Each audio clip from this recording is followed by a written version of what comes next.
Hello and welcome to my YouTube channel. Before listening to the story, let's go over a few useful words and expressions to look out for in the story. 看上去要下雨了，你看上去有点害怕，看上去真的需要一条毛毯。你看上去真是个好朋友。森林里有一只小猫和一只小狗。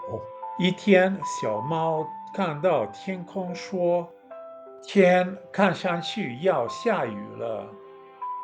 小狗看了看小猫，说：“你看上去有点害怕。”小猫说：“不，我不怕，我只是冷。”小狗看到小猫发抖，说：“你看上去真的需要一条毛毯。”于是小狗找来了一条小毛毯。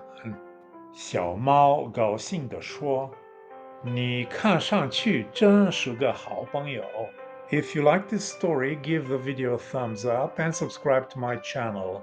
Hit the notifications bell to get all my videos. For story suggestions, drop me a line in the comment section. 再见。